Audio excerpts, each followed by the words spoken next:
കുട്ടി അവിടെ നിൽക്കട്ടെ, പേരോട്ട തന്തന്റെ വർത്താനം തീരുമാനാക്ക്. ഇതല്ല മനസ്സിലാക്കണ്ടേ ഞങ്ങള്? സത്യം പറഞ്ഞാല് ഈ പ്രഭാഷണത്തിന് ശേഷം പേരുടെ ഉസ്താദിനോടും ബഹുമാനപ്പെട്ട പൊന്മുസ്താദിനോടൊക്കെയുള്ള ഹുബ് 10 മടങ്ങ് വർദ്ധിച്ചു എന്നുള്ളതാണ്.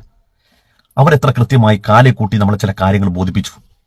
യഥാർത്ഥ ഷെയ്ഖന്മാരാണെന്നും മശായിഖന്മാരോടൊപ്പമാണെന്നും സൂഫിധാര ഇതാണെന്നും പറയുന്ന ആളുകളുടെ വായിൽ നിന്ന് വരുന്നതാ പേരുടെ ഉസ്താദിനെ. ഒരു പണ്ഡിതനായിട്ട് അംഗീകരിക്കുന്നില്ലെങ്കിൽ വേണ്ട, നിങ്ങൾ അംഗീകരിക്കണ്ട, ഒരു മുസൽമാനായിട്ട് അംഗീകരിക്കാമല്ലോ. അങ്ങനെയെങ്കിൽ ഈ ഒരു മനുഷ്യനെ അവരുടെ മരണപ്പെട്ടു പോയി ഉപ്പാക്ക് വിളിക്കുന്നതിന്റെ ഇസ്ലാമിക മാനം എന്താണ്? എന്താണ് ഇതിന്റെ നൈതികത? നിങ്ങൾ മനസ്സിലാക്കാത്തോണ്ട് ചോദിക്കുകയാണ്. നിങ്ങൾ ഇങ്ങനെ റന്തൊക്കെ വിളിക്കാൻ നിങ്ങൾ വിശുദ്ധമായ ഖുർആന്റെ ആയത്തുകൾ ഓതും തെളിവായിട്ട്, അല്ലേ? നിങ്ങൾക്ക് അതിന് തെളിവില്ലേ? അതാണ്, നിങ്ങൾക്ക് എല്ലായിടത്തും തെളിവുണ്ട്. രണ്ടാമത്തെ, എന്നെ കേട്ടുകൊണ്ടിരിക്കുന്ന മനുഷ്യന്മാരെ നിങ്ങൾ മനസ്സിലാക്കേണ്ട ഒരു കാര്യം, ഒരു യഥാർത്ഥ മുസ്ലിം ആത്മീയത കൈകാര്യം ചെയ്യുന്ന ഒരാളുടെ വായിൽ നിന്ന് വരേണ്ട വർത്തമാനമല്ലിത്. ഇതൊക്കെ മാർക്കറ്റുകളിൽ പോലും ആളുകൾ ഉപയോഗിക്കാത്ത തരത്തിലുള്ള വൃത്തികെട്ട സംസാരമാണിത്. ഇതൊരു മുസൽമാന്റെ ഭാഷയുമല്ല. ഇനി നോക്കൂ, നിങ്ങൾ ബഹുമാനപ്പെട്ട പേരുടെ ഉസ്താദിനെയും പൊന്മുൾ ഉസ്താദിനെയും നിരന്തരമായി വേട്ടയാടുന്നത് എന്തുകൊണ്ടാണ്? ഉസ്താദ് ചില ആശയങ്ങളിലേക്ക് മെല്ലെ മെല്ലെ കാലെടുത്ത് വെക്കുന്നൊക്കെ പറഞ്ഞത് എന്തുകൊണ്ടാണ്? പേരുടെ ഉസ്താദിന്റെ പിന്നിൽ കൂടാനുള്ള കാരണം ഞാൻ പറഞ്ഞുതരാം. ഒറ്റ കാര്യമുള്ളൂ. അതിന് അറബിൽ താന്നൂത്തി എന്ന് പറയും, ദുർവാശി. എന്തിനാണ് അങ്ങനെ ഒരു താന്നൂത്ത് വെക്കുന്നത്? അതെ, ഒരു പ്രസ്ഥാനത്തെ തകർക്കണമെങ്കിൽ അതിന്റെ നട്ടെല്ല് ചവിട്ടി ഓടിക്കണമെന്നുള്ളതാ. ഒരു സൈന്യത്തിന്റെ നേതൃസ്ഥാനം വഹിക്കുന്ന ആ സൈന്യത്തിന്റെ ഭടനുണ്ട്, സൈന്യാധിപൻ. അയാൾ വീണ് കഴിഞ്ഞാൽ പിന്നിലുള്ള പടയണി മുഴുവനും ചേറി ഓടും. അതുകൊണ്ട് പേരുടെ സ്ഥാനം വീഴ്ത്തിയെങ്കിലേ ഒരു പ്രസ്ഥാനത്തെ തകർത്ത് കളയാൻ കഴിയുള്ളൂ എന്നുള്ളത് കൊണ്ട് തന്നെയാണ് പേരുടെ സ്ഥാനം പിന്നാലെ കൂടിയിരിക്കുന്നത്. അല്ലാതെ സുന്നത്തി ജമാഅത്ത് ഇങ്ങനെ തൊണ്ടക്കുഴിയിലും മൂക്കിലും ചെവിയിലും ഒക്കെ ഇങ്ങനെ കയറി നിറഞ്ഞിട്ടൊന്നുമല്ല. അങ്ങനെ ആരും വിചാരിക്കും വേണ്ട. അങ്ങനെ യഥാർത്ഥ സുന്നത്തി ജമാഅത്തിന്റെ ആളുകളാണെങ്കിൽ ഇവർ ഈ പറയുന്ന തെമ്മാടിത്തരത്തിന് ഈ പറയപ്പെട്ട പണ്ഡിതന്മാരാരെങ്കിലും മറുപടി പറയുന്നുണ്ടാ? ഇതേ ഭാഷ ഉപയോഗിക്കുന്നുണ്ടാ? എന്ത് വൃത്തികെട്ട ഭാഷയാണ് ഇതൊക്കെ? വാപ്പാക്ക് വിളിച്ചിട്ടാണോ മറുപടി പറയേണ്ടത്? മാന്യമായി മറുപടി പറഞ്ഞുകൂടെ? ഒരു ബഹുസ്വര സമൂഹത്തിൽ എല്ലാവരും ജീവിക്കുന്ന ഒരു സമൂഹത്തിന്റെ സോഷ്യൽ മീഡിയ ആണ് എല്ലാവരുമുള്ള ആ സ്ഥലത്ത് ഒരു മതപണ്ഡിതനെ മറ്റൊരു തലയെക്കെട്ട് കെട്ടിയും വന്നിട്ട് അവന്റെ വാപ്പാക്ക് മരണപ്പെട്ടു പോയ വാപ്പാക്ക് വിളിക്കാന്ന് പറഞ്ഞാൽ ഇതിനകത്ത് എന്ത് നീതി? ആശയപരമായ സംവാദങ്ങൾ നിങ്ങൾ ആശയപരമായി നേരിടൂ. ഇത് സംഘപരിവാറുകാരുടെയൊക്കെ ഒരു രീതി ശാസ്ത്രമാണ്. ആശയപരമായി നേരിടാൻ പറ്റിയില്ലെങ്കിൽ ഒന്നിൽ കേസിന് പോകും, ഇല്ലെങ്കിൽ പാച്ച തെറി വിളിക്കും. ആശയം കൊണ്ട് നിങ്ങൾ നേരിടൂ, അതല്ലേ വേണ്ടത്. അതിന് പകരം വാപ്പാക്ക് വിളിക്കല. ഇപ്പൊ നിങ്ങൾ എന്താ നമുക്ക് മനസ്സിലായി.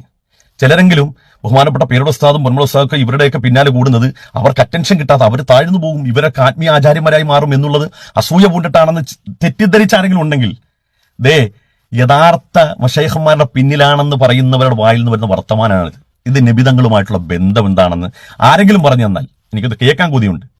കുട്ടി അവിടെ നിൽക്കട്ടെ, പേരോട്ട തന്തന്റെ വർത്താനം തീരുമാനാക്ക്. ഇതല്ല മനസ്സിലാക്കണ്ടേ ഞങ്ങള്? സത്യം പറഞ്ഞാല് ഈ പ്രഭാഷണത്തിന് ശേഷം പേരുടെ ഉസ്താദിനോടും ബഹുമാനപ്പെട്ട പൊന്മുസ്താദിനോടൊക്കെയുള്ള ഹുബ് 10 മടങ്ങ് വർദ്ധിച്ചു എന്നുള്ളതാണ്. അവരെത്ര കൃത്യമായി കാലെ കൂട്ടി നമ്മളെ ചില കാര്യങ്ങൾ ബോധിപ്പിച്ചു. യഥാർത്ഥ ഷെയ്ഖന്മാരാണെന്നും മശായിഖന്മാരോടൊപ്പമാണെന്നും സൂഫിധാര ഇതാണെന്നും പറയുന്ന ആളുകളുടെ വായിൽ നിന്ന് വരുന്നതാ പേരുടെ ഉസ്താദിനെ. ഒരു പണ്ഡിതനായിട്ട് അംഗീകരിക്കുന്നില്ലെങ്കിൽ വേണ്ട, നിങ്ങൾ അംഗീകരിക്കണ്ട, ഒരു മുസൽമാനായിട്ട് അംഗീകരിക്കാമല്ലോ. അങ്ങനെയെങ്കിൽ ഈ ഒരു മനുഷ്യനെ അവരുടെ മരണപ്പെട്ടു പോയി ഉപ്പാക്ക് വിളിക്കുന്നതിന്റെ ഇസ്ലാമിക മാനം എന്താണ്? എന്താണ് ഇതിന്റെ നൈതികത? നിങ്ങൾ മനസ്സിലാക്കാത്തോണ്ട് ചോദിക്കുകയാണ്. നിങ്ങൾ ഇങ്ങനെ റന്തൊക്കെ വിളിക്കാൻ നിങ്ങൾ വിശുദ്ധമായ ഖുർആന്റെ ആയത്തുകൾ ഓതും തെളിവായിട്ട്, അല്ലേ? നിങ്ങൾക്ക് അതിന് തെളിവില്ലേ? അതാണ്, നിങ്ങൾക്ക് എല്ലായിടത്തും തെളിവുണ്ട്. രണ്ടാമത്തെ, എന്നെ കേട്ടുകൊണ്ടിരിക്കുന്ന മനുഷ്യന്മാരെ നിങ്ങൾ മനസ്സിലാക്കേണ്ട ഒരു കാര്യം, ഒരു യഥാർത്ഥ മുസ്ലിം ആത്മീയത കൈകാര്യം ചെയ്യുന്ന ഒരാളുടെ വായിൽ നിന്ന് വരേണ്ട വർത്തമാനമല്ലിത്. ഇതൊക്കെ മാർക്കറ്റുകളിൽ പോലും ആളുകൾ ഉപയോഗിക്കാത്ത തരത്തിലുള്ള വൃത്തികെട്ട സംസാരമാണിത്. ഇതൊരു മുസൽമാന്റെ ഭാഷയുമല്ല. ഇനി നോക്കൂ, നിങ്ങൾ ബഹുമാനപ്പെട്ട പേരുടെ ഉസ്താദിനെയും പൊന്മുൾ ഉസ്താദിനെയും നിരന്തരമായി വേട്ടയാടുന്നത് എന്തുകൊണ്ടാണ്? ഉസ്താദ് ചില ആശയങ്ങളിലേക്ക് മെല്ലെ മെല്ലെ കാലെടുത്ത് വെക്കുന്നൊക്കെ പറഞ്ഞത് എന്തുകൊണ്ടാണ്? പേരുടെ ഉസ്താദിന്റെ പിന്നിൽ കൂടാനുള്ള കാരണം ഞാൻ പറഞ്ഞുതരാം. ഒറ്റ കാര്യമുള്ളൂ. അതിന് അറബിൽ താന്നൂത്തി എന്ന് പറയും, ദുർവാശി. എന്തിനാണ് അങ്ങനെ ഒരു താന്നൂത്ത് വെക്കുന്നത്? അതെ, ഒരു പ്രസ്ഥാനത്തെ തകർക്കണമെങ്കിൽ അതിന്റെ നട്ടെല്ല് ചവിട്ടി ഓടിക്കണമെന്നുള്ളതാ. ഒരു സൈന്യത്തിന്റെ നേതൃസ്ഥാനം വഹിക്കുന്ന ആ സൈന്യത്തിന്റെ ഭടനുണ്ട്, സൈന്യാധിപൻ. അയാൾ വീണ് കഴിഞ്ഞാൽ പിന്നിലുള്ള പടയണി മുഴുവനും ചേറി ഓടും. അതുകൊണ്ട് പേരുടെ സ്ഥാനം വീഴ്ത്തിയെങ്കിലേ ഒരു പ്രസ്ഥാനത്തെ തകർത്ത് കളയാൻ കഴിയുള്ളൂ എന്നുള്ളത് കൊണ്ട് തന്നെയാണ് പേരുടെ സ്ഥാനം പിന്നാലെ കൂടിയിരിക്കുന്നത്. അല്ലാതെ സുന്നത്തി ജമാഅത്ത് ഇങ്ങനെ തൊണ്ടക്കുഴിയിലും മൂക്കിലും ചെവിയിലും ഒക്കെ ഇങ്ങനെ കയറി നിറഞ്ഞിട്ടൊന്നുമല്ല. അങ്ങനെ ആരും വിചാരിക്കും വേണ്ട. അങ്ങനെ യഥാർത്ഥ സുന്നത്തി ജമാഅത്തിന്റെ ആളുകളാണെങ്കിൽ ഇവർ ഈ പറയുന്ന തെമ്മാടിത്തരത്തിന് ഈ പറയപ്പെട്ട പണ്ഡിതന്മാരാരെങ്കിലും മറുപടി പറയുന്നുണ്ടാ? ഇതേ ഭാഷ ഉപയോഗിക്കുന്നുണ്ടാ? എന്ത് വൃത്തികെട്ട ഭാഷയാണ് ഇതൊക്കെ? വാപ്പാക്ക് വിളിച്ചിട്ടാണോ മറുപടി പറയേണ്ടത്?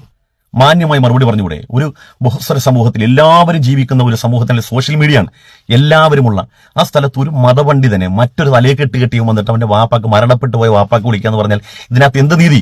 ആശയപരമായ സംവാദങ്ങൾ നിങ്ങൾ ആശയപരമായി നേരിടൂ. ഇത് സംഘപരിവാറുകാരുടെയൊക്കെ ഒരു രീതി ശാസ്ത്രമാണ്. ആശയപരമായി നേരിടാൻ പറ്റിയില്ലെങ്കിൽ ഒന്നിൽ കേസിന് പോകും, ഇല്ലെങ്കിൽ പാച്ച തെറി വിളിക്കും. ആശയം കൊണ്ട് നിങ്ങൾ നേരിടൂ, അതല്ലേ വേണ്ടത്. അതിന് പകരം വാപ്പാക്ക് വിളിക്കല. ഇപ്പൊ നിങ്ങൾ എന്താ നമുക്ക് മനസ്സിലായി. ചിലരെങ്കിലും ബഹുമാനപ്പെട്ട പേരുടെ ഉസ്താദും പൊന്മുള ഉസ്താദൊക്കെ ഇവരുടെയൊക്കെ പിന്നാലെ കൂടുന്നത് അവർക്ക് അറ്റൻഷൻ കിട്ടാതെ അവർ താഴ്ന്നു പോകും, ഇവരൊക്കെ ആത്മീയ ആചാര്യന്മാരായി മാറും എന്നുള്ളത് അസൂയ പൂണ്ടിട്ടാണെന്ന് തെറ്റിദ്ധരിച്ച ആരെങ്കിലും ഉണ്ടെങ്കിൽ ദേ യഥാർത്ഥ മശൈഖന്മാരുടെ പിന്നിലാണെന്ന് പറയുന്നവരുടെ വായിൽ നിന്ന് വരുന്ന വർത്തമാനമാണിത്. ഇത് നബിതങ്ങളുമായിട്ടുള്ള ബന്ധം എന്താണെന്ന് ആരെങ്കിലും പറഞ്ഞു തന്നാൽ എനിക്കത് കേൾക്കാൻ കൊതിയുണ്ട്.